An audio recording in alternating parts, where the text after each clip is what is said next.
ഓം ജീവേശ്വര ജഗദ്ഭേദരഹിതാദ്വൈത തേജസേ സിദ്ധിവിദ്യാധര ശിവശരവേ ഗുരവേ നമഃ. ഓം നമോ നമഃ സമ്പ്രദായ പരമഗുരവേ.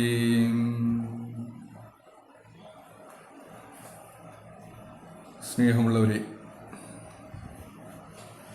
നമ്മൾ കഴിഞ്ഞ പഠന ക്ലാസ്സിൽ 28 ശ്ലോകമാണ് കഴിഞ്ഞു പോയത്. ഇനി നമുക്ക് 29 മുതലുള്ള ശ്ലോകങ്ങളാണ് പഠിക്കാനുള്ളത്. 29 ശ്ലോകം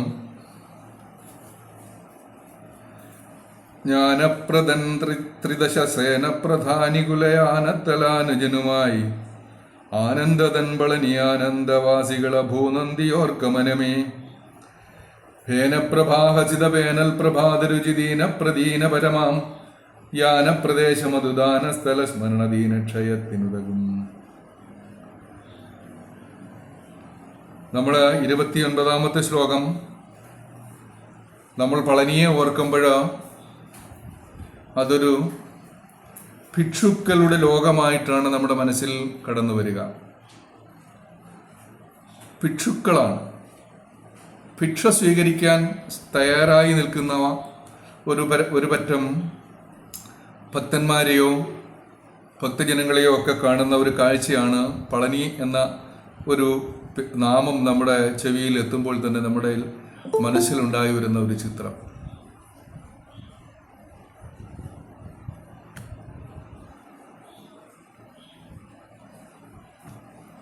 അതുകൊണ്ട് തന്നെ പളനിയെ ഇവിടെ ശ്രീനാരായണ ഗുരു പരമഹംസദേവൻ നമുക്ക് കാണിച്ചു തരുന്നത് ഇതൊരു ദാനസ്ഥലമായിട്ടാണ്.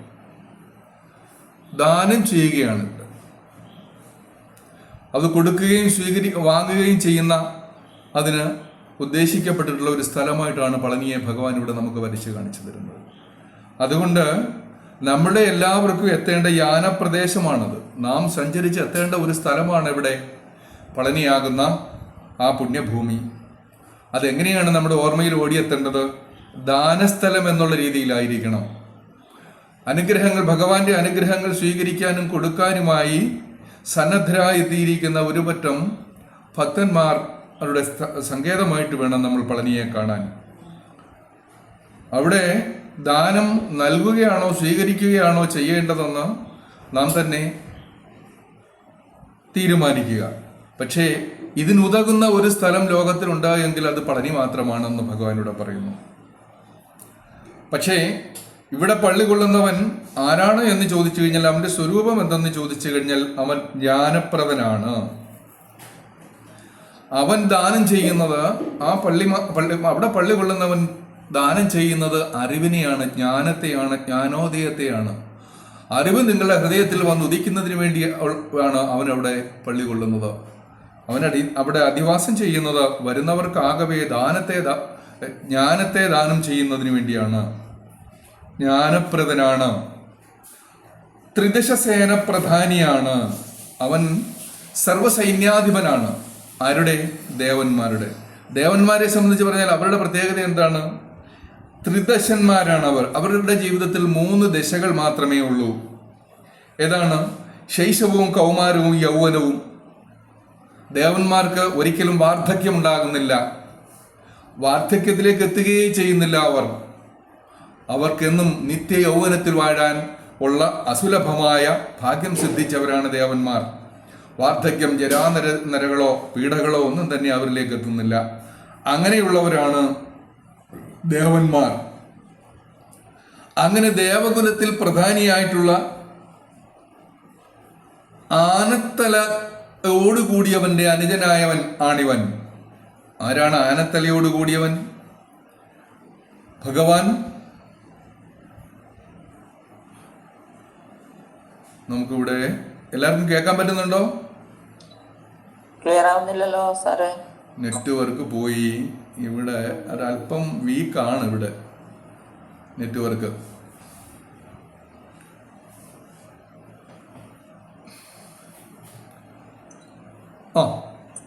അതുകൊണ്ട് നാം ഇവിടെ അറിഞ്ഞുകൊള്ളുക, ഈ ദാനസ്ഥലത്ത് പള്ളിക്കൊള്ളുന്നവൻ ഇപ്പൊ കിട്ടിയോ? വന്നോ? എല്ലാവർക്കും കേൾക്കാൻ പറ്റുന്നുണ്ടോ? ശരിയാകുന്നില്ലല്ലോ. നോക്കണം, എല്ലാവർക്കും ഇപ്പൊ ശരിയായി എന്നാണ് എൻ്റെ വിശ്വാസം. ഇല്ലേ? ഹലോ. അങ്ങനെ ജ്ഞാനപ്രദനായവൻ 3 ദിശകൾ മാത്രമുള്ളവർ. എന്താണ്? ശൈശവവും കൗമാരവും. സാറേ കേൾക്കുന്നില്ല. കേൾക്കുന്നില്ല. മറ്റുള്ളവർക്കൊക്കെ കേൾക്കാം. മറ്റുള്ളവർക്ക് കേൾക്കുന്നുണ്ടോ?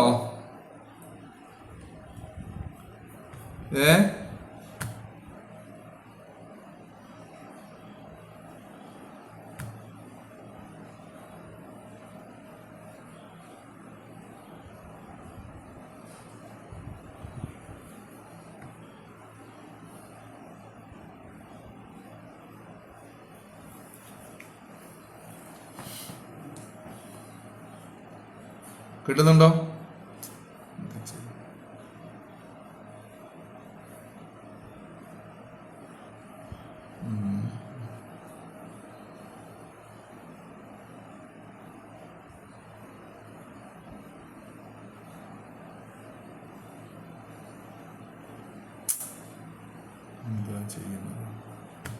ഇയാൾക്ക് കിട്ടുന്നുണ്ടോ?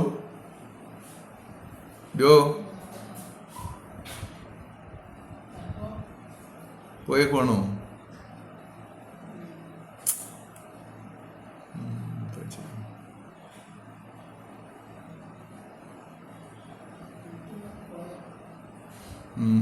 ഈ കഥ ഒന്ന് തുറന്നിട്ടേന്നല്ലേ?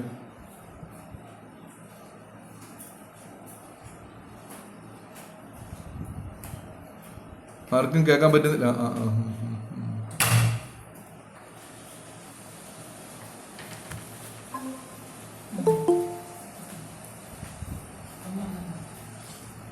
എല്ലാവർക്കും കേൾക്കുന്നുണ്ടോ?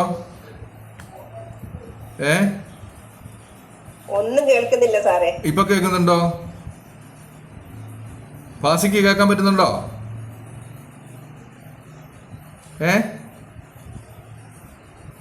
എന്താ ചെയ്യുന്നത്? നമുക്ക്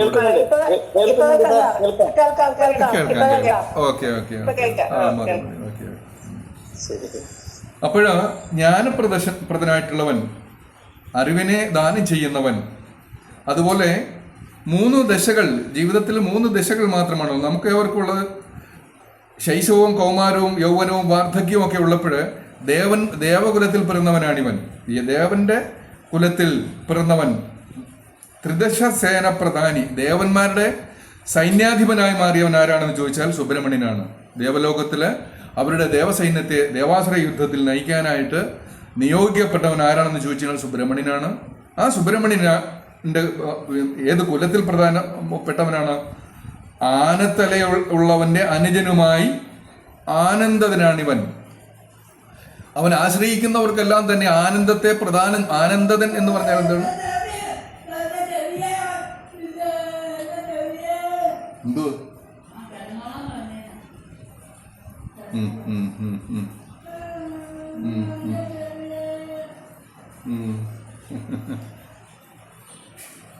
എന്തോടോ ലേഖനത്തിൽ കിടന്നോട്ടെ.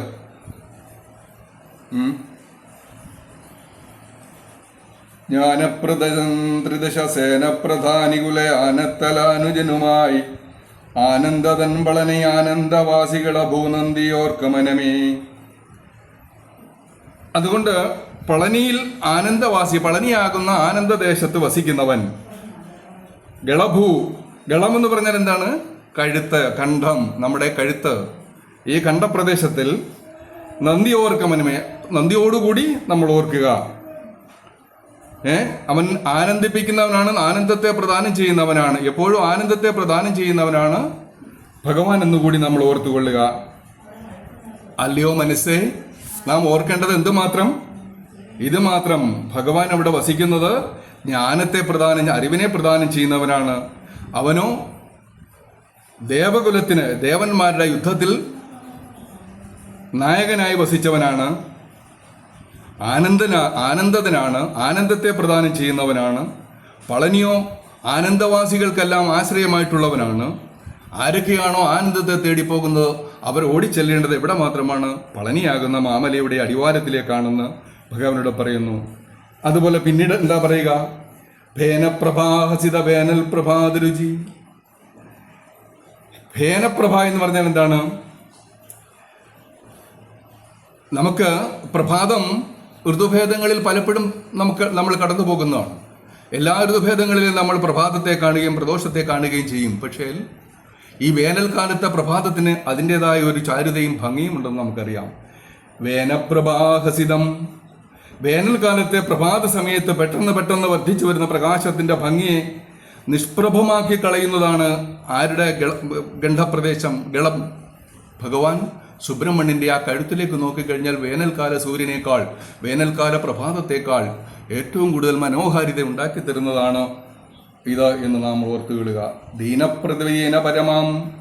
ദീനതയ്ക്ക് നല്ലവണ്ണം ദീനത്വം നൽകുന്നതിനെ ലക്ഷ്യമാക്കിക്കൊണ്ടുള്ള ഒരു സ്ഥലം കൂടിയാണ് ദീനപ്രദീന പരമാം. എന്താണ്?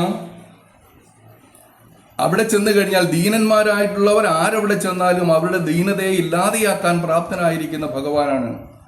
പരമമായ ശക്തിയോട് കൂടിയിട്ടുള്ളവനാണ് ഭഗവാൻ സുബ്രഹ്മണ്യൻ എന്നിവിടെ പറയുന്നു. ദീനപ്രദീനം. ആരൊക്കെയാണോ ദീനത്വത്തോടുകൂടി അവിടെ ചെല്ലുന്നത് അവർക്കൊക്കെ തന്നെയും ദീനത്വത്തെ ഇല്ലാതെയാക്കുവാനുള്ള അനുഗ്രഹത്തെ ദാനം ചെയ്യുന്നു ഭഗവാൻ. ഇത് അതുകൊണ്ട് തന്നെ ദാനസ്ഥല സ്മരണ. ഇതെന്താണ്? നടക്കുന്ന സ്ഥലമാണിത്. നിങ്ങളുടെ ദുഃഖത്തെയും ദുരിതത്തെയും മാറ്റുന്നതിനുള്ള അനുഗ്രഹത്തെ ദാനം ചെയ്യുന്നു. നിങ്ങളുടെ അജ്ഞതയാകുന്ന അന്ധകാരത്തെ ഇല്ലാതെയാക്കാൻ സഹായിക്കുന്നു ഭഗവാൻ. ഭേനപ്രഭാഹസിത വേനൽ പ്രഭാതരുചി. നോക്കുക, ഭഗവാൻ ഇവിടെ ഒരു സന്ദേശത്തെ നമ്മുടെ മുമ്പിലേക്ക്, ഒരു കാഴ്ചയെ, ഒരു ബിംബത്തെ നമ്മുടെ മുമ്പിലേക്ക് വയ്ക്കുമ്പോൾ അതിന് ആലങ്കാരികമായ ഭാഷകളും ആലങ്കാരികമായ ഉപമകളും ഉൾപ്രേക്ഷകളും ഒക്കെ തന്നെ ചേർത്തുകൊണ്ട് കവിതയുടെ കവിത്വത്വത്തിൻ്റെ ഒരു ഋഷിയായ കവിയുടെ നാവിലൂടെ, കരങ്ങളിലൂടെ നമുക്ക് ലഭിക്കുന്ന അക്ഷരമാലകളാണ് ഈ കൃതി എന്ന് നമ്മൾ ഓർത്തുകൊള്ളുക. അത്രമാത്രം മഹത്തായ ദിവ്യമായ ഒരു അനുഭൂതി, ഒരു കാഴ്ചയാണ് ഭഗവാൻ നമുക്ക് തരുന്നത്. ഒരു കാഴ്ച ഭഗവാന്റെ കണ്ഠപ്രദേശത്തെക്കുറിച്ച് വാഴ്ത്തുമ്പോൾ പോലും അത് ഈ പ്രകൃതിയുടെ രമണീയമായ, ഏറ്റവും രമണീയമായ ഒരു അവസരത്തെ അതിനോട് ഉപമിച്ച് ചേർക്കുന്നു ഭഗവാൻ ഇവിടെ. യാനപ്രദേശം എന്ന് പറഞ്ഞാൽ യാത്രയ്ക്ക് ഉള്ള ലക്ഷ്യമായി തീരേണ്ട സ്ഥലമാണത്. എല്ലാ തീർത്ഥയാത്രയ്ക്കും ലക്ഷ്യമാകേണ്ടത് എവിടെയാണ്? ഈ ദാനസ്ഥലത്തേക്കാണ്, ഈ പുണ്യസ്ഥലത്തേക്കാണ്, ഈ ജ്ഞാനപ്രദൻ പള്ളി കൊള്ളുന്ന മാമലയിലേക്കാണ് എന്നാണ് 29ാമത്തെ ശ്ലോകത്തിൽ പറയുക. ജ്ഞാനപ്രദൻ എന്ന് പറഞ്ഞാൽ ജ്ഞാനത്തെ ദാനം ചെയ്യുന്നവൻ. ത്രിദശസേന പ്രധാനി എന്ന് പറഞ്ഞാൽ ത്രിദശൻ എന്ന് പറഞ്ഞാൽ എന്താണ്? 3 ദശകൾ മാത്രമുള്ളവൻ, ദശാകാലം മാത്രമുള്ളവൻ എന്ന് പറഞ്ഞാൽ ശൈശവവും ബാല്യവും കൗമാരവും എന്ന് പറയുന്ന 3 ദശകൾ മാത്രമുള്ളവൻ, അതാണ് ത്രിദശൻ.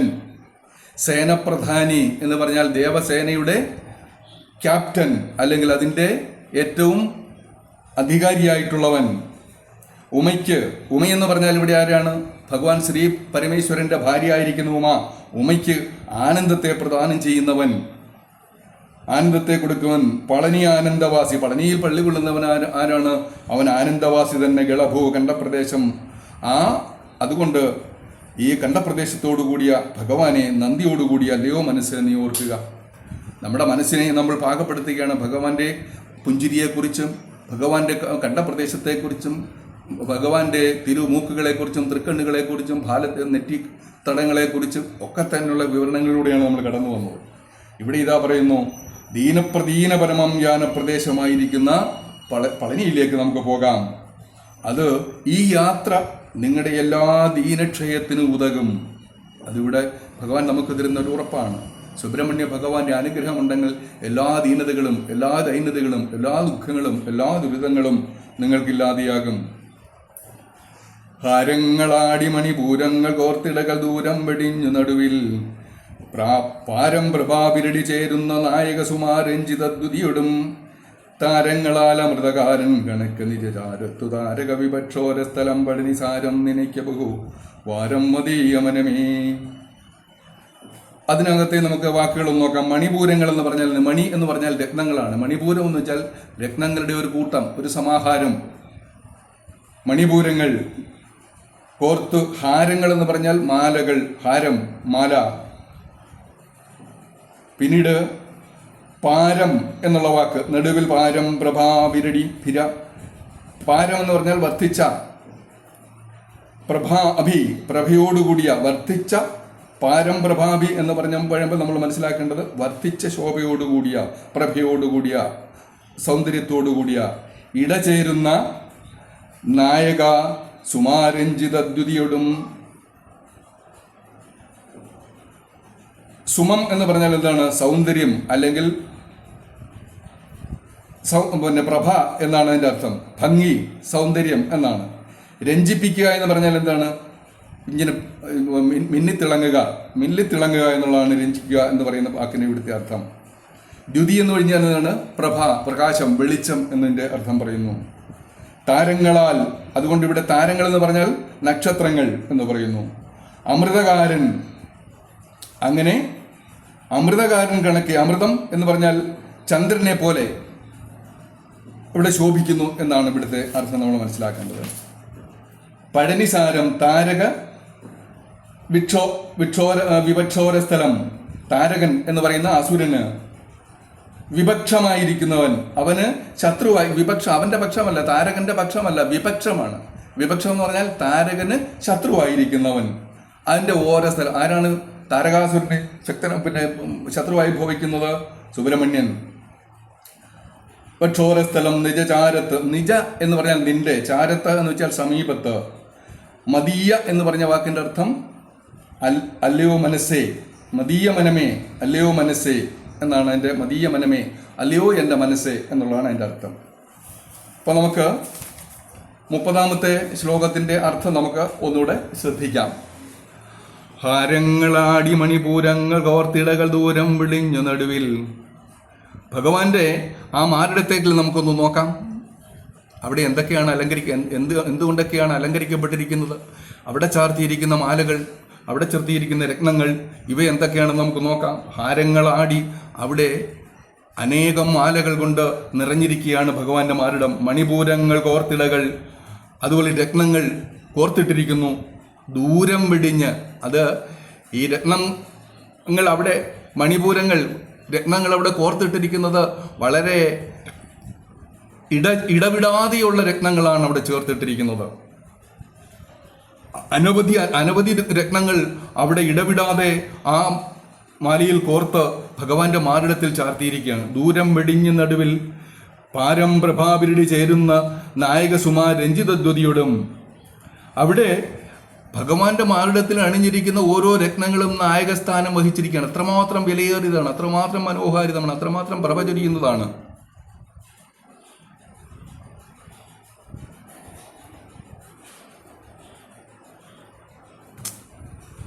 അത്രമാത്രം പ്രഭചരിയുന്നതാണ്. ഭഗവാന്റെ ചുറ്റും നക്ഷത്രങ്ങൾ ഇങ്ങനെ ചുറ്റപ്പെട്ടു നിൽക്കുന്നു. ഭഗവാന്റെ ആ ദേഹത്തിന് ചുറ്റുമായിട്ട് നക്ഷത്രങ്ങൾ ഇങ്ങനെ പ്രഭചരിഞ്ഞുകൊണ്ട് നിൽക്കുന്നു എന്നുകൂടി ഭഗവാനോട് പറയുകയാണ്. തൻ്റെ ഇഷ്ടമൂർത്തിയായിരിക്കുന്ന, തൻ്റെ ഈശ്വരനായിരിക്കുന്ന, തൻ്റെ മാനസദേവനായിരിക്കുന്ന സുബ്രഹ്മണ്യനെ വർണ്ണിക്കുമ്പോൾ ഭഗവാന് കൊടുക്കാവുന്ന എല്ലാ അലങ്കാരങ്ങളും കണ്ടുകൊണ്ട് തന്നെയാണ്, കൊടുത്തുകൊണ്ടാണ് ഭഗവാനെ വർണ്ണിച്ച് നമ്മുടെ ഹൃദയത്തിലേക്ക് പ്രതിഷ്ഠിച്ചു തരിക.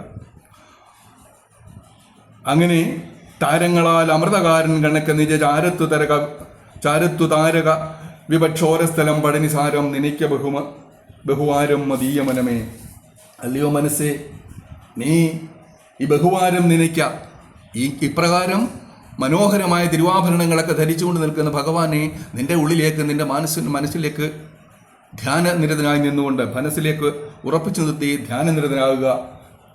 അവൻ്റെ ആ ഓരോ സ്ഥലങ്ങളിൽ വന്ന് വസിക്കാനുള്ള അനുഗ്രഹത്തിനായി പ്രാർത്ഥിക്കുക. ഇതുമാത്രമാണ് നിങ്ങൾക്ക് നിങ്ങളുടെ ദീനക്ഷയത്തിന് ഉതകുക എന്ന് നമ്മുടെ മനസ്സിനെ പാകപ്പെടുത്തിയെടുക്കുക, മനസ്സിലാക്കിയെടുക്കുക, നമ്മുടെ ഹൃദയത്തെ അത് പാകപ്പെടുത്തിയെടുക്കുക.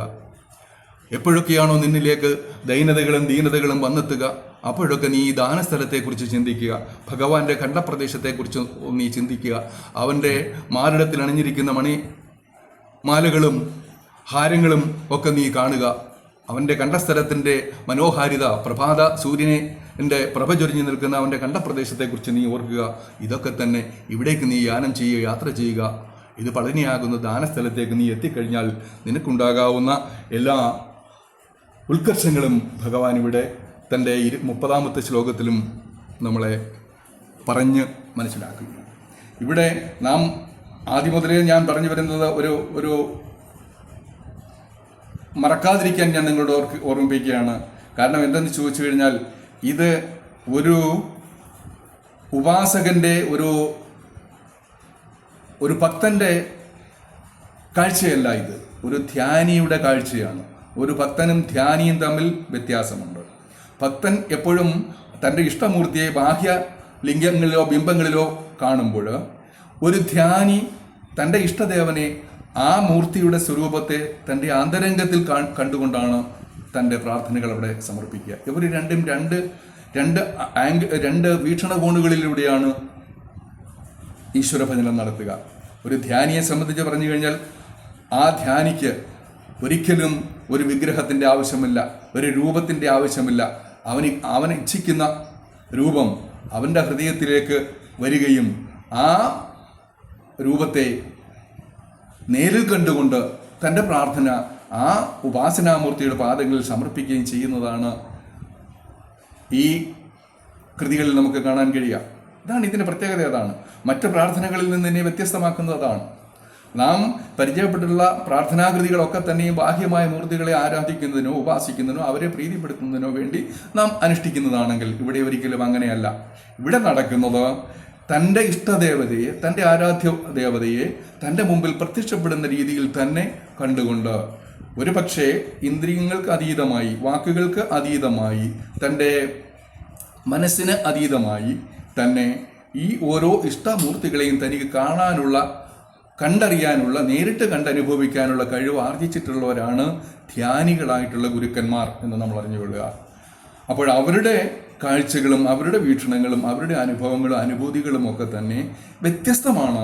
അതുകൊണ്ട് ഈ വിശാഖഷഷ്ഠി എന്ന് പറയുന്ന കൃതിയിൽ നാം കാണുന്ന ഭഗവാൻ വേലായുധ സ്വാമിയുടെ തിരുരൂപം തീർച്ചയായിട്ടും ഭഗവാൻ നേരിട്ട് ദർശിച്ചുകൊണ്ട് എഴുതിയിട്ടുള്ള സ്തോത്രമാണ് എന്ന് നമ്മൾ മനസ്സിലാക്കിക്കൊള്ളുക. ജീവനോടുകൂടി സുബ്രഹ്മണ്യനെ തൻ്റെ മുമ്പിലേക്ക് ആവാഹിച്ചു നിർത്തിക്കൊണ്ട് ആ മൂർത്തിയോട് തൻ്റെ ആരാധനയും തൻ്റെ സങ്കടങ്ങളും തൻ്റെ സ്തോത്രങ്ങളും ഒക്കെ സമർപ്പിക്കുന്നതായിട്ടാണ് ഇവിടെ നാം മനസ്സിലാക്കേണ്ടത്. അതാണ് ഗുരുക്കന്മാരുടെ. ഇപ്പം ശങ്കരാചാര്യ സ്വാമികളെ പോലെയുള്ള ആൾക്കാർ പോലും ഇതുപോലെ ദേവിയെയും സുബ്രഹ്മണ്യനെയും പരമശിവനെയും ഒക്കെ ആരാധിച്ചുകൊണ്ട് സ്തുതിച്ചുകൊണ്ടുള്ള കീർത്തനങ്ങൾ എഴുതിയിട്ടുണ്ട്. അവിടെയൊക്കെ തന്നെയും അവരുടെ ആരാധ്യദേവൻ, അവരുടെ ഇഷ്ടദേവൻ അവർക്ക് ദർശനം കൊടുക്കുകയും ആ ദർശനത്തിലൂടെ അവരനുഭവിച്ചിട്ടുള്ള കാഴ്ചകളാണ് നമുക്ക് വാക്കുകളിലൂടെ അവർ നമുക്ക് വിവരിച്ചു തരിക. അതുതന്നെയാണ് ഭഗവാൻ ശ്രീനാരായണ ഗുരു പരമഹംസദേവൻ്റെ ഓരോ കൃതികളും നമ്മൾ വായിക്കുമ്പോൾ ആ ഈശ്വരനെ നമ്മൾ നേരിട്ട് കണ്ടുകൊണ്ട്, നമ്മുടെ മനോമുകുരത്തിൽ അവരെ നേരിട്ട് കണ്ടുകൊണ്ട് നമ്മുടെ ആരാധനകൾ സമർപ്പിക്കുക എന്നുള്ളതാണ് കൃത്യമായും ഈ ശ്ലോകങ്ങളുടെയൊക്കെ ലക്ഷ്യമെന്ന് നമ്മൾ മറക്കാൻ പാടില്ല. ഇനിയും 31-ാമത്തെ ശ്ലോകം നമുക്ക് ഒന്ന് കേൾക്കാം. ശ്രീകാളിദേവിയിലഭീകത്വമാർന്നുപത ശ്രീകാശിനാഥനുളവായി ശ്രീകാർത്തികേയ വടിവേകാത്മജൻ പളനി ഭൂക്കാത്തിടുന്ന ഭഗവാൻ ഏകാദശാനുഗമ ഇതേകാസുബാകുലത നീ കാൺകമതി മതീയമനമേ ഭീകാത്തിടാതെ സ്മൃതി ചെയ്താർത്തി തീർപ്പതിനേകായുധങ്ങളവകൾ. അടുത്തത് എന്താണ്? നമുക്ക് അതിൻ്റെ ഒരു പദച്ഛേദം നമുക്കൊന്ന് നോക്കാം. ശ്രീകാളിദേവിയിൽ എന്ന് പറഞ്ഞാൽ പാർവതീദേവിയിൽ അഭീകത്വമാർന്ന് എന്ന് പറയുമ്പോൾ നമ്മൾ അഭീകത്വം ആളുക എന്ന് പറഞ്ഞാൽ അനുരക്തനായി തീരുക, ആശ്രിതനായി തീരുക, അതിൽ ആശ്രയിക്കപ്പെടുക. ശ്രീകാശിനാഥൻ, കാശിനാഥൻ എന്ന് വെച്ചാൽ ഭഗവാൻ ശിവൻ.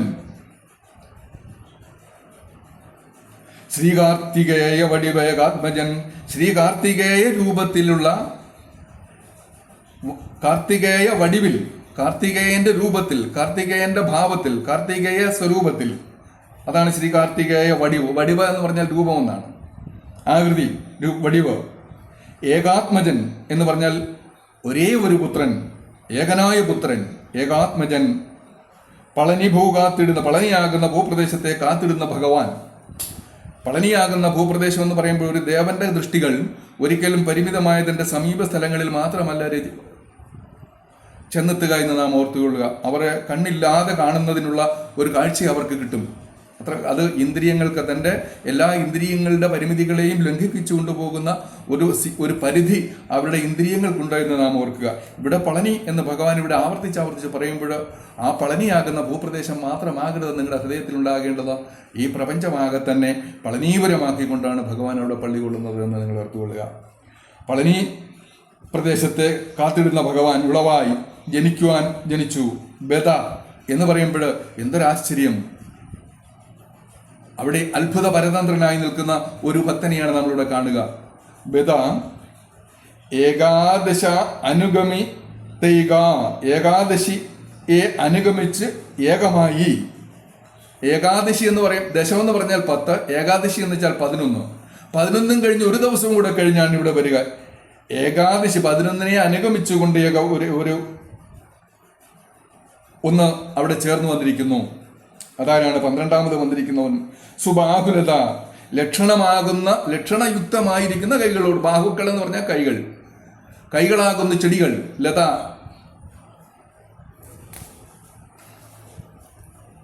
അല്ലയോ എൻ്റെ മനസ്സേ, മദീയ മനമേ, എൻ്റെ മനസ്സേ, നീ കാണുക, നീ കണ്ടുകൊള്ളുക. അവകൾ കൈകൾ 12ഉം ഭീകാത്തിടാതെ, നിന്നിലേക്ക് ഭയത്തെ ഒരിക്കലും നിന്നിലേക്ക് അണയാതെ, ഭയം നിന്നെ ഒരിക്കലും കീഴ്പ്പെടുത്താതെ, ആർത്തി തീർപ്പതിന്, നിന്റെ ഭയത്തെ ഇല്ലാതെയാക്കി നിന്റെ ദുഃഖത്തെ ഇല്ലാതെയാക്കുന്നതിന് വേണ്ടി സ്മൃതി ചെയ്തു കൊള്ളുക, ഓർമ്മിച്ചു കൊള്ളുക, ധ്യാനിച്ചു കൊള്ളുക, പ്രാർത്ഥിച്ചു കൊള്ളുക, ഉപാസിക്കൊള്ളുക. അനേകായുധങ്ങൾ. ആ കൈകൾ 12 എണ്ണമാണെന്ന് നീ വിചാരിക്കേണ്ട. എണ്ണമറ്റ കൈകളുടെ സംരക്ഷ നിനക്ക് ലഭിക്കും. ആ കൈകൾ 12 മാത്രമാണെന്ന് നീ ഒരിക്കലും വിശ്വസിച്ചു പോകണ്ട. അനേകായുധങ്ങളാണ്. 10,000 കൈകളായിട്ട് അത് പരിണമിക്കും. നിന്റെ വിശ്വാസവും നിന്റെ പ്രാർത്ഥനയും നിന്റെ അർപ്പണവും അത്രമാത്രം വിശുദ്ധമാണെന്നുണ്ടെങ്കിൽ, ആത്മാർത്ഥമാണെന്നുണ്ടെങ്കിൽ, കളങ്കമറ്റതാണെന്നുണ്ടെങ്കിൽ ആ 12 കരങ്ങളുടെ എണ്ണം വർദ്ധിച്ചു കൊണ്ടുപോയിരിക്കും. ഏകായുധങ്ങളാണ്. 10,000 കൈകളായിട്ട് അത് നിനക്ക് സംരക്ഷണമേക്കിക്കൊണ്ടിരിക്കും. അതാണ് ഭഗവാന്റെ മഹിമ, സുബ്രഹ്മണ്യന്റെ മഹിമ എന്നിവിടെ പറയുന്നു. എന്താണ്? നമുക്കൊന്നുകൂടെ വിശദമായിട്ട് നോക്കാം. എവിടെയാണ് ഭഗവാന്റെ ഉൽപ്പത്തിക്ക്, ജനനത്തിന് കാരണം? കാശിനാഥനായിരിക്കുന്ന പരമേശ്വരനോ പ്രണയിച്ച, സ്നേഹിച്ച, അല്ലെങ്കിൽ തൻ്റെ പാതി ശരീരം പങ്കിട്ട് വാങ്ങിയ പാർവതീദേവിയിലാണ് ആർക്ക്? മുരുകന് അമ്മയായി ഭവിക്കുന്നത്. എപ്പോഴും നമ്മൾ ഒരു മൂർത്തിയെ കാണുമ്പോൾ, ഏതെങ്കിലും ഒരു മൂർത്തിയെ ഉപാസിക്കുമ്പോൾ ആ മൂർത്തിയെ മാത്രമായിട്ടായിരിക്കില്ല നാം ഉപാസിക്കേണ്ടതായി വരിക. ആ മൂർത്തിക്ക് ജന്മം നൽകിയിട്ടുള്ള ആ ദേവകുലത്തിൻ്റെ എല്ലാ പാരമ്പര്യങ്ങളും മഹിമകളും നമ്മൾ അറിഞ്ഞിരിക്കണം. കാരണം എന്തെന്ന് ചോദിച്ചാൽ, നാം ആശ്രയിക്കുന്ന ഈ മൂർത്തിയിലൂടെ നമുക്ക് ലഭ്യമാകുക അവർക്ക് ജന്മം നൽകിയിട്ടുള്ള പൂർവികരായിട്ടുള്ള മാതാപിതാക്കളുടെ എല്ലാ മഹിമകളും ഈ ദേവതകളിലൂടെ നമുക്ക് പ്രസരിച്ച് നമുക്ക് ലഭ്യമാകും. അതുകൊണ്ട് ഭഗവാനോട് പറയുകയാണ്, ശ്രീകാളി ദേവിയിൽ അഭീകാത്വമാർന്നപത ശ്രീകാശിനാഥനുള്ള വായവനാണ് സുബ്രഹ്മണ്യൻ, ദണ്ഡായുധപാണി, കാർത്തികേയൻ, ശ്രീമുരുകൻ. അതുകൊണ്ട് അവൻ എങ്ങനെ വന്നു? ഈ കാർത്തികേയ വടിവിൽ വന്ന ഏകാത്മജനാണ്. ആരുടെ? പാർവതീദേവിയുടെ ആത്മസന്താനമാണിവൻ. അവനാണ് പളനി കാത്തിടുന്ന ഭഗവാൻ. ഓർക്കുക, അവൻ എന്താണ് കഴിയാത്തത്? അവൻ എന്താണ് അരുതാത്തത്? അവൻ എന്തെല്ലാം ശക്തികളാണ് ഇല്ലാത്തത്? അവൻ എല്ലാ ശക്തികളും എല്ലാ അനുഗ്രഹങ്ങളും കൊടുക്കാൻ അവൻ്റെ കുലം തന്നെ അവന് അനുമതി കിട്ടിയിരിക്കുന്നു. അതിൽ നിന്ന് തന്നെ അവൻ സമ്പന്നനായിരിക്കുന്നു. അവനോ 10 കൈകളാണോ? അല്ല. 11 കൈകളാണോ? അല്ല. 12 കൈകളാണോ? അതുമല്ല. അല്ലയോ മനസ്സെ, നീ കണ്ടുകൊള്ളുക, നിന്റെ എല്ലാ ദുഃഖങ്ങളെയും ദുരിതങ്ങളെയും ഇല്ലാതെയാക്കുവാൻ അവന് 12 കരങ്ങളല്ല, 1000 കരങ്ങളുണ്ടെന്ന് നീ അറിഞ്ഞുകൊണ്ട് മാത്രം അവനെ ആശ്രയിച്ചാൽ മതി, അവനെ ഉപാസിച്ചാൽ മതി. 31ാമത് ശ്ലോകത്തിൽ അതാണ് ഭഗവാനോട് പറയുക. വളരെ വ്യക്തമായിട്ടും വളരെ ശക്തമായിട്ടും ഭഗവാൻ നമ്മളോട് പറഞ്ഞ് മനസ്സിലാക്കുന്നത് എന്താണ്? ആശ്രയിക്കുന്നവർക്ക് എല്ലാ സംരക്ഷണവും കൊടുക്കാൻ കഴിവുള്ളവനാണ് ഭഗവാൻ സുബ്രഹ്മണ്യൻ എന്ന് അറിഞ്ഞുകൊണ്ട് മാത്രമാണ് നീ ജ്ഞാനത്തിൻ്റെ ദാനസ്ഥലമായിരിക്കുന്ന പളനിയിലേക്ക് നീ യാത്ര ചെയ്യാൻ. അവിടെ നീ കൊടുക്കാനും സ്വീകരിക്കാനുമായി വരിക. നീ ഉള്ളത് നിനക്ക് ദാനം ചെയ്യാം. അവിടെ ദാനം ചെയ്യുന്ന ദാനത്തിൻ്റെ ഭിക്ഷപ്രഭുവായിരിക്കുന്ന ലക്ഷപ്രഭുവായിരിക്കുന്ന ഭഗവാൻ പള്ളി കൊള്ളുന്നു. അവനിൽ നിന്നൊക്കെ ജ്ഞാനഭിക്ഷ നമുക്ക് സ്വീകരിക്കാം. അവനിൽ നിന്ന് നമുക്ക് ജ്ഞാനഭിക്ഷ മാത്രമല്ല, സർവ്വ ദുഃഖങ്ങളും സർവ്വഭയങ്ങളെയും ഇല്ലാതാക്കാനുള്ള അനുഗ്രഹങ്ങളാകുന്ന ഭിക്ഷയും നമുക്ക് ഭഗവാനിൽ നിന്ന് ഏറ്റുവാങ്ങാൻ കഴിയും. അതാണ് പളനിയുടെ മഹത്വം, അതാണ് പളനിയുടെ പുണ്യം എന്നുകൂടി നാം മനസ്സിലാക്കുക.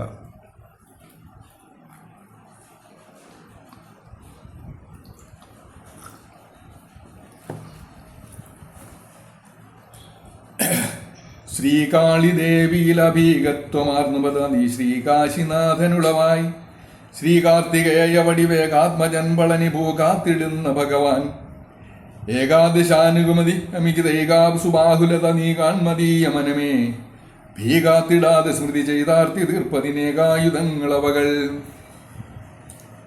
അതുകൊണ്ട് ഈ എല്ലാ ദുഃഖങ്ങളും ദുരിതങ്ങളും ഇല്ലാതെയാക്കാൻ സ്മൃതി ചെയ്യേണ്ടിയിരിക്കുന്നു, ധ്യാനിക്കേണ്ടിയിരിക്കുന്നു, ഉപാസിക്കേണ്ടിയിരിക്കുന്നു, അഭയം പ്രാപിക്കേണ്ടിയിരിക്കുന്നു ഭഗവാനിൽ എന്ന് മാത്രം ഇവിടെ ഓർത്തുകൊണ്ട് 31-ാമത്തെ ശ്ലോകം നമ്മൾ പഠിച്ചു എന്ന് വിചാരിക്കുക.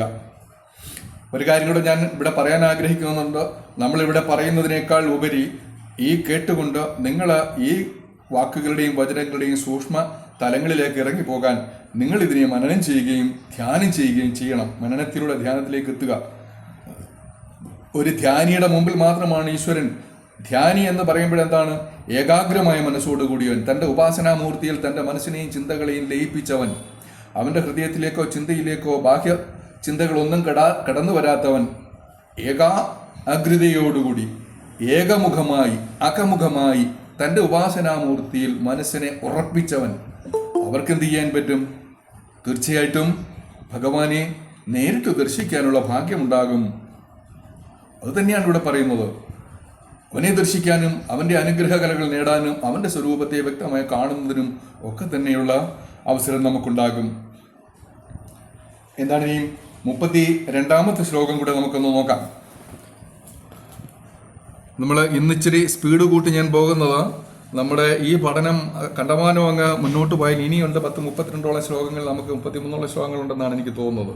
ഇത്രയും ശ്ലോകങ്ങൾ പഠിച്ചു വരുമ്പോൾ മാസങ്ങൾ ചിലപ്പോൾ നീണ്ടുപോകാനുള്ള സാധ്യതയുള്ളത് കൊണ്ട് ഒരല്പം വേഗതയിൽ പോയെങ്കിൽ മാത്രമേ നമുക്കിത് എടുത്തു തീർക്കാൻ കഴിയുകയുള്ളൂ എന്നുള്ളത് കൊണ്ട് നമ്മളതിലല്പം കൂടെ ഒരു വേഗത കൂട്ടി തന്നെ പോകാം എന്നാണ് വിചാരിക്കുന്നത്. ഇന്നിപ്പോൾ നമ്മൾ 29, 30, 31 3 ശ്ലോകങ്ങൾ ഇപ്പോൾ പഠിച്ചു കഴിഞ്ഞു. വാടാത്ത കാന്തി ജയ കൂടായി മഹാൽപ്പളനി വീടായ രാതി വിപിന കോടാലിയായി നിഖില ഖേടാവലി പ്രണത ചോടായ ഷൺമുഖനുടെ ഈടാർന്ന പത്മജനു വീടായൊരീ ഉലക കോടാനുകോടികളടങ്ങിയിടാനിടം വലിയ വേടായ മാനവ തേടാശു നീ ഹൃദയമേ. ഇവിടെ ഭഗവാന്റെ നമ്മൾ ആലോചിക്കുന്നത് സുബ്രഹ്മണ്യനെ വാഴ്ത്തുന്നതിന് ഇത് നമ്മുടെ ഈ പഠന ക്ലാസ്സിൽ തന്നെ പങ്കെടുക്കുന്ന പലർക്കും ചിലപ്പോൾ തോന്നും, എന്താണ് ഇപ്രകാരം തുടർച്ചയായി ആവർത്തിച്ച് നിരന്തരം ഭഗവാന്റെ മഹിമകളും തിരു ശരീരവർണ്ണനകളും ഇങ്ങനെ ആവർത്തിച്ച് തരികയാണ്. ഒരേ കാര്യങ്ങൾ തന്നെ, ഭഗവാന്റെ മഹിമകൾ, ഭഗവാന്റെ അനുഗ്രഹ കലകളെക്കുറിച്ച് തുടർച്ചയായിട്ട് ഇങ്ങനെ പറയുകയാണ്. ഭക്തി നിങ്ങളിൽ എത്രമാത്രം ഉറയ്ക്കണമോ, ഭക്തി ഉറയ്ക്കണമെന്നുണ്ടെങ്കിൽ നിങ്ങളുടെ ഉപാസനാമൂർത്തിയുടെ അനുഗ്രഹ കലകൾ, സ്വരൂപങ്ങൾ, സ്വഭാവങ്ങൾ നിങ്ങൾ അത്രമാത്രം രൂഢമൂലമായി പഠിക്കുകയും അറിയുകയും നിങ്ങളുടെ ഹൃദയത്തിൽ ഉറപ്പിച്ചു നിർത്തുകയും ചെയ്തെങ്കിൽ മാത്രമേ ആ മൂർത്തി നിങ്ങളോടൊപ്പം വസിക്കുകയുള്ളൂ. കേവലം ഒരു ശ്ലോകങ്ങൾ പഠിച്ചാൽ പോലും നിങ്ങൾക്ക് സുബ്രഹ്മണ്യനെ അറിയാൻ പറ്റും. നമ്മൾ സുബ്രഹ്മണ്യൻ്റെ ഈ നമ്മുടെ ഈ കൃതി എന്ന് പറയുമ്പോൾ വിശാഖ ഷഷ്ഠി എന്തിനാണ് ഇത്രയും കൃതികളിലൂടെ വ്യാപിച്ചു കിടക്കുന്നത്? ഇത്രമാത്രം പറയേണ്ടതുണ്ടോ? സുബ്രഹ്മണ്യൻ മഹാദേവനാണ്. എല്ലാ അനുഗ്രഹങ്ങളും ദാനം ചെയ്യുന്നതിനുള്ള കഴിവോടുകൂടിയവനാണ് ഭഗവാൻ എന്ന് പറഞ്ഞങ്ങ് നിർത്തിയാൽ പോരെ.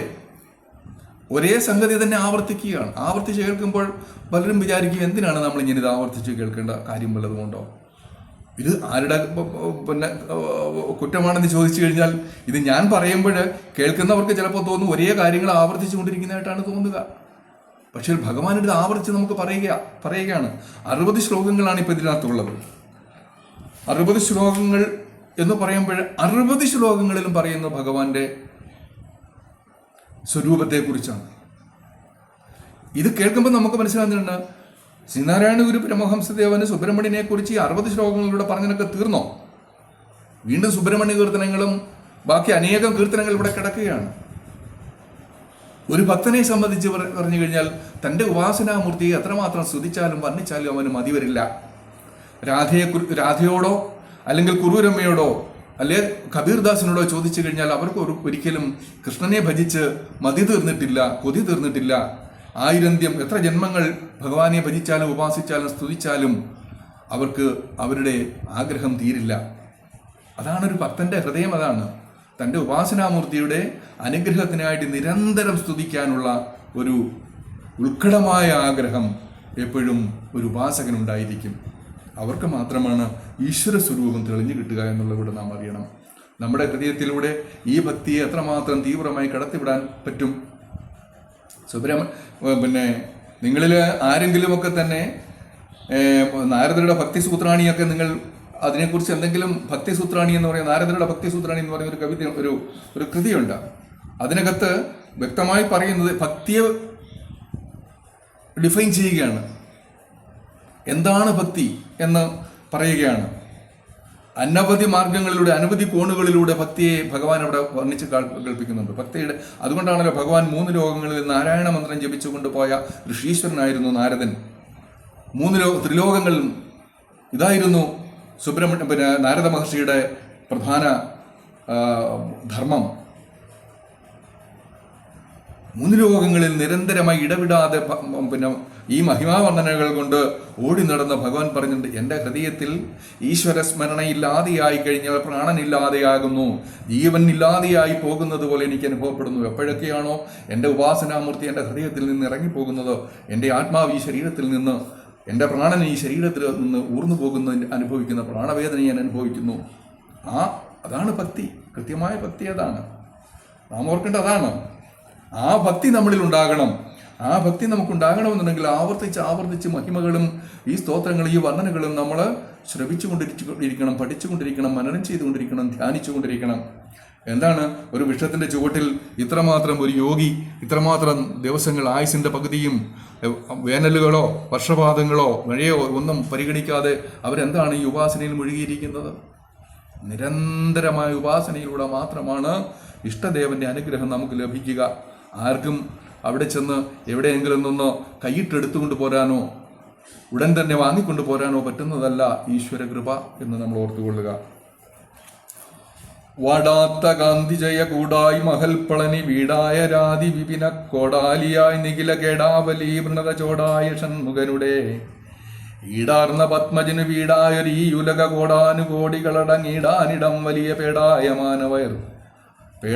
മാനവയർ തേടാശു നീ ഹൃദയമേ. അതിന് നമുക്ക് പദച്ഛേദം ചെയ്ത് നമുക്കൊന്ന് നോക്കാം. എന്താണ് വാടാത്ത എന്ന് പറഞ്ഞാൽ? വാടിപ്പോകാത്ത, തളർന്നു പോകാത്ത, ഒരിക്കലും ജീർണത ബാധിക്കാത്ത. കാന്തി ജയ കൂടായി. കാന്തി എന്ന് പറഞ്ഞാൽ എന്താണ്? പ്രകാശത്തിൻ്റെ വർഷം, തീവ്രമായ പ്രകാശവർഷത്തെ കാന്തി ജയ കൂടായി എന്ന് പറയുക. പ്രകാശവീജികൾ മാത്രമല്ല ഒരു കൂടോടെ ഇനി വരികയാണ്. പ്രകാശധോരണി ഇങ്ങനെ പ്രവഹിക്കുകയാണ്, ശക്തമായി പ്രവഹിക്കുകയാണ്. അതെവിടെ നിന്നാണ്? മഹത് പളനി വീടായി, മഹത്തായിരിക്കുന്ന പളനിയാകുന്ന കേന്ദ്രത്തിൽ നിന്നാണ് ഈ പ്രകാശധോരണി പ്രവഹിച്ചുകൊണ്ടിരിക്കുന്നത്. അരാതി വിപിന കോടാലിയായി. അരികളാരാണ്? ശത്രുക്കൾ. അരാതി എന്ന് പറഞ്ഞാൽ ശത്രുക്കളാകുന്ന വിപിനം, അരാതി വിപിന കോടാലി. ഈ കാട്, ശത്രുക്കളുടെ കാട് നമ്മുടെ ചുറ്റും വളർന്നു നിൽക്കുകയാണെന്നുണ്ടെങ്കിൽ ഈ ശത്രുക്കളെ നമ്മൾ വെട്ടിയെറിഞ്ഞ് ദൂരെ എറിയണം. അതിന് കോടാലിയായി, അതിനുള്ള ആയുധമായി, മൂർച്ചയേറിയ ആയുധമായി, അതിനെ വേരോടെ നശിപ്പിക്കാൻ പ്രാപ്തമുള്ള ആയുധത്തോടു കൂടി നിൽക്കുന്നവനായി. നിഖില കോടാലിയായി. നിഖില എന്ന് പറഞ്ഞാൽ ആകമാനം, എല്ലാം, സമസ്തം, നിഖിലം. ഖേടാവലി. പ്രണതം എന്ന് പറഞ്ഞാൽ സ്മരിക്കുക, ഓർമ്മിക്കുക. ഖേടാവലി എന്ന് പറഞ്ഞാൽ എന്താണ്? ആയുധധാരികൾ. ഖേടാവലി. വാളും പരിചയും ആയുധങ്ങളും ഒക്കെയായിട്ട് നിൽക്കുന്നവരെയാണ് നമ്മൾ ഖേടാവലി എന്ന് പറയുക. പ്രണതം സ്മരിക്കപ്പെടുന്നവൻ, ചോടായ ഇതിനെല്ലാം ഇതിൻ്റെ എല്ലാം ചോടാണ്, ചുവടാണ്, മൂലമാണ്, അതിന് കേന്ദ്രമാണ്, അതിൻ്റെ എല്ലാം ആവാസ സ്ഥലമാണോ? ചോടായ ഷൺമുഖനുടെ ഇതിൻ്റെ എല്ലാം ആരൂഢമായിരിക്കുന്നവൻ, ഇതിന് കേന്ദ്രമായി വർത്തിക്കുന്നവൻ, ഇതിന് മർമ്മമായി വർത്തിക്കുന്നവൻ ആരാണ്? ഷൺമുഖൻ. വലിയ പേടായ മാനവയർ, അവൻ്റെ ആ വയറ് നിങ്ങൾ നോക്കുക, വലിയ പേടായമാർ, പെട്ടി പോലെയുള്ള വയറുള്ളവനാണ് അവന്. പേടായ മാനം എന്ന് പറഞ്ഞാൽ പെട്ട പോലെയുള്ള ആയ വയറോടുകൂടിയവൻ, ഈടാർന്ന പത്മജന്. അതിവിടെ ആരാണ്? അവിടെ ഇത് പറയുന്നത് വലിയ പേടായ മാനവയർ ഉള്ള ആരാണ്? ബ്രഹ്മാവിന്. പത്മജൻ, പത്മത്തിൽ ജനിച്ചവൻ. പത്മജൻ എന്ന് പറഞ്ഞാൽ താമരയിൽ ജനിച്ചവൻ. ആരാണ് താമരയിൽ ജനിച്ചവൻ? ബ്രഹ്മാവ്. ബ്രഹ്മാവിൻ്റെ വീടായൊരു വാസസ്ഥാനമായിരിക്കുന്ന ഈ ഉലക കോടാനുകോടികൾ ആരുടെ വാസസ്ഥാനം? ആരാണ് വസിക്കുന്നത്? ബ്രഹ്മാവിൻ്റെ വാസസ്ഥാനമായിരിക്കുന്നു. അടങ്ങിയിടാൻ, ഇതിനെല്ലാം അടങ്ങാനായി ഇടം, അതിനുള്ള സ്പേസ്, അതിനുള്ള ഇടം, അതിനുള്ള എന്താണ് സാഹചര്യം ഒടുക്കി കൊടുത്തിരിക്കുന്നു. ആര്? ഭഗവാൻ ശ്രീ സുബ്രഹ്മണ്യൻ. ഹൃദയമേ നീ ആശു തേടുക, അത് അല്ലയോ ഹൃദയമേ, അതുകൊണ്ട് ഇപ്രകാരം മഹിമയുള്ള ശ്രീ സുബ്രഹ്മണ്യനെ നീ തേടിക്കൊണ്ടേയിരിക്കുക. നീ പോകുക. എവിടേക്ക് പോകുക? ദാനസ്ഥലത്തേക്ക് പോകുക. ഭിക്ഷപ്രഭു പള്ളി കൊള്ളുന്ന ദാനസ്ഥലത്തേക്ക് നീ പോവുക. അവിടെ ചെന്ന് കഴിഞ്ഞാൽ ആരെയാണ് നമുക്ക് കാണാൻ കഴിയുക? വാടാത്ത കാന്തി ജയ കൂടായിരിക്കുന്നവൻ അവിടെയുണ്ട്.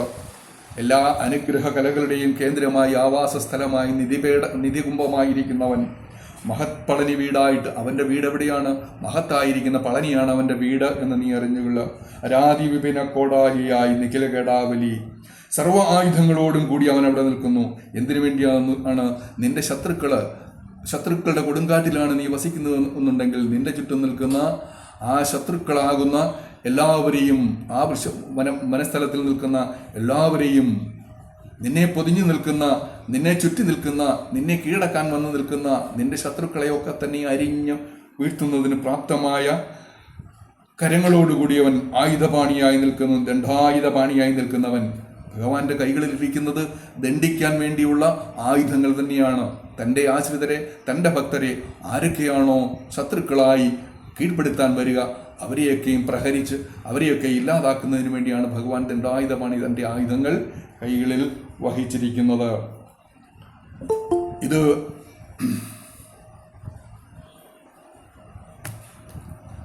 നാം മനസ്സിലാക്കണം. എന്താണ്? ബ്രഹ്മാവിൻ്റെ വാസസ്ഥാനമായിരിക്കുന്ന അതാണ് ഈ പ്രപഞ്ചം. കാരണം എന്താണ്? ഈ പ്രപഞ്ചത്തെ ആകമാനം ജനിപ്പിക്കുന്നവൻ, പ്രഭവിപ്പിക്കുന്നവൻ ആരാണ്? ബ്രഹ്മാവാണ്.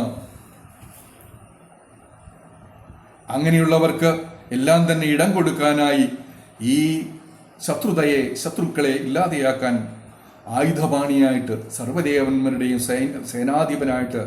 സൈന്യാധിപനായിട്ട് പള്ളി കൊള്ളുന്ന ആ ദാനപ്രഭുവിനെ, ദീനപ്രഭുവിനെ, ഭിക്ഷപ്രഭുവിനെ ഓർക്കാൻ വേണ്ടി നീ പോകേണ്ട ഏക സ്ഥലം എവിടെയാണ്? പളനിയാണെന്ന് നീ നിന്റെ ഹൃദയത്തെ പഠിപ്പിച്ചുകൊള്ളുക. 32-ാമത്തെ ശ്ലോകം നമ്മൾ ഇവിടെ തീർത്തു എന്ന് ഞാൻ പറയുന്നു.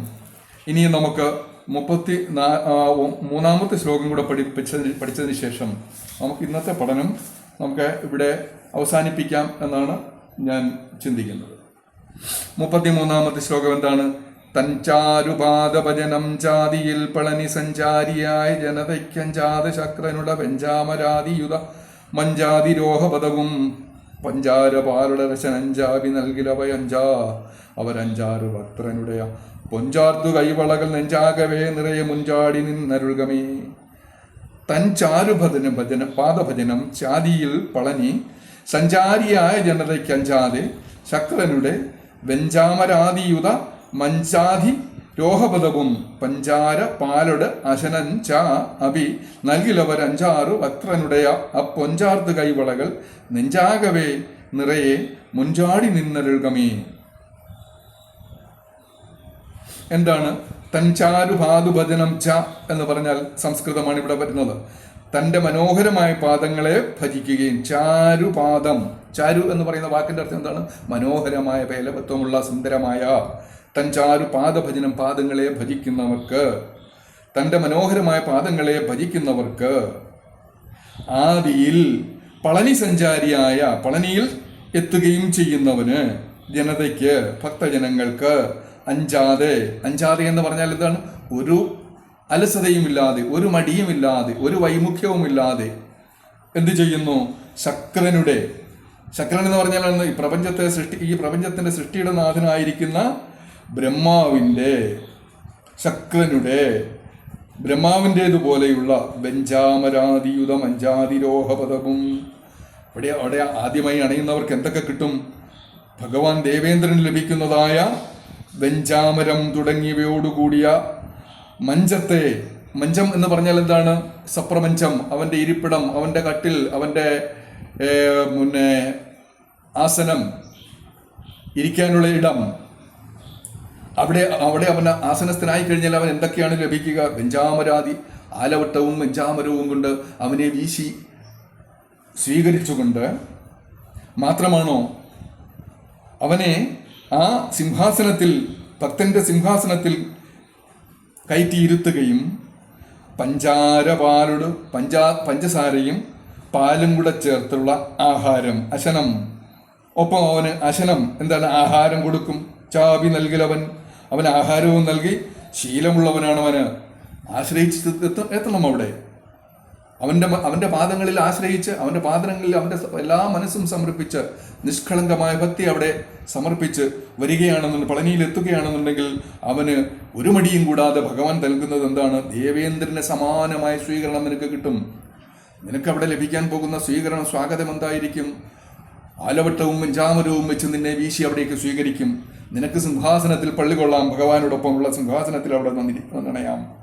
പഞ്ചസാരയും പാലും ചേർത്ത ഭക്ഷണങ്ങൾ നിനക്ക് അവിടെ നിന്ന്, വിശിഷ്ടമായ ഭക്ഷണങ്ങൾ അവിടെ നിന്ന് നിനക്ക് ലഭ്യമാക്കും. ഇതിനൊക്കെ ശീലമുള്ളവനാണ് അവൻ. അഞ്ചാറ് വക്രനുടെ, അവൻ എത്ര മുഖമാണുള്ളത്? ആറ് മുഖമുണ്ട്. അഞ്ചാറ് വക്രനുടെ, 6 വക്രമുള്ള അവൻ്റെ ആ പൊൻചാർത്ത് കൈവളകൾ, അവൻ്റെ കൈകളിൽ അണിഞ്ഞിരിക്കുന്ന പൊൻവളകളെ നിനക്ക് കാണണം. അത് കണ്ടാൽ മാത്രമോ മതിയോ? നെഞ്ചാകവേ നിറയണം. അവൻ്റെ തൃക്കരങ്ങളിൽ അണിഞ്ഞിരിക്കുന്ന ആ 6 മുഖൻ്റെ 12 കരങ്ങളിൽ അണിഞ്ഞിരിക്കുന്ന വളകൾ എന്ത് ചെയ്യണം? നിന്റെ നെഞ്ചാകവേ നിറയണം. നിന്റെ ഹൃദയത്തിനാകെ നിറഞ്ഞു നിൽക്കേണ്ടത് എന്ത് മാത്രമാണോ? അവൻ്റെ തൃക്കരങ്ങളിൽ അണിഞ്ഞിരിക്കുന്ന ആ പൊന്നു ആഭരണങ്ങൾ, ആ ഉടയാടകൾ, ആഭരണങ്ങൾ നീ നിന്റെ നെഞ്ചാകവേ നിറഞ്ഞു വെക്കണം. മുൻചാടി